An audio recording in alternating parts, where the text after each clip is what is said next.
Hello, and welcome to my presentation. Today I'll be discussing the ethics surrounding data mining and the collection of personal information online. Firstly, what is data mining? Data mining is the process of finding anomalies, patterns, and correlations within large data sets to predict outcomes.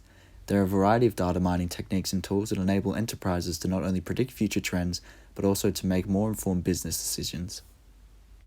Data mining relates to media, as companies will analyze user data and trends that they collect for their own benefits. These benefits include assisting in the creation of future advertising campaigns, as well as providing opportunities to enter into new markets or increase the productivity of their existing markets. Some methods of data mining and data collection include user engagement on websites and on social media platforms, cookies from websites, email tracking, advertising engagement, and app history. The information being stored being things such as internet search history, the type of device used to access the internet, browsing activity across different websites, advertisement engagement, and call history. From the reading, a quote that demonstrates some of the issues present in data collection is the following.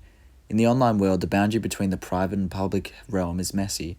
Anonymization becomes difficult online because data is stored on servers and is searchable.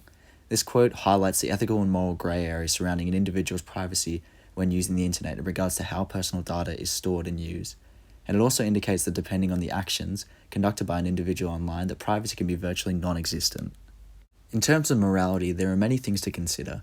A lot of the times individuals may not be aware that their data is being collected, and this has ethical implications in terms of consent. Following on from this, data is collected and sold to other companies in order to gain a greater insight into consumers or potential customers, meaning that companies or businesses that a user has never directly interacted with may have access to their personal information. Issues that can arise from this are things such as an individual's inability to retract information or things they have done on the internet, as they are no longer in control of the data. There is rarely discrimination by data collectors in terms of what type of information is being collected or who it is being collected by. A basic example of how data is collected and implemented would be through targeted advertising.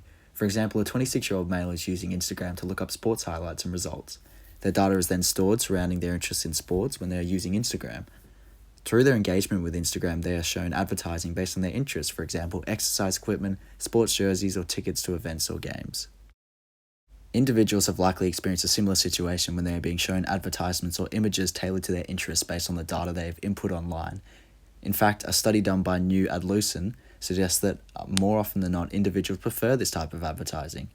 There is considered to be a tacit agreement between users and social media companies such as Instagram that personal data will be collected in order to tailor advertising towards an individual, as they are aware of this process occurs.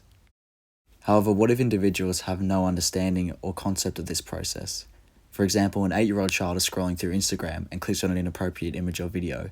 They are then presented with similarly inappropriate advertisements on their Instagram and throughout similar social media platforms due to their internet history and social media data being collected. A child or underage person may not understand the extent to which their data is being collected and used by companies. A question then arises about the ethical implications surrounding whether a child should be subjected to personal data collection and the subsequent inappropriate content they may be subjected to because of this collection. There is also the issue surrounding the legal ramifications of companies storing data of an underage individual and whether or not they should legally be allowed to do so. So, what steps, if any, can be taken to ensure privacy? Often companies put the responsibility on individuals to protect their online privacy. Although there are online tools such as VPNs and other software that claim to protect an individual's personal data, it can only protect it to such an extent, and as previously highlighted, this causes issues. So, I'll leave you with these questions. Should there be stricter laws and regulations placed on companies surrounding data mining and collection due to the ethical issues it invokes? And also, is internet anonymity even possible, or will there always be ways in which an individual's data can be collected online? That was my presentation. Thank you for listening.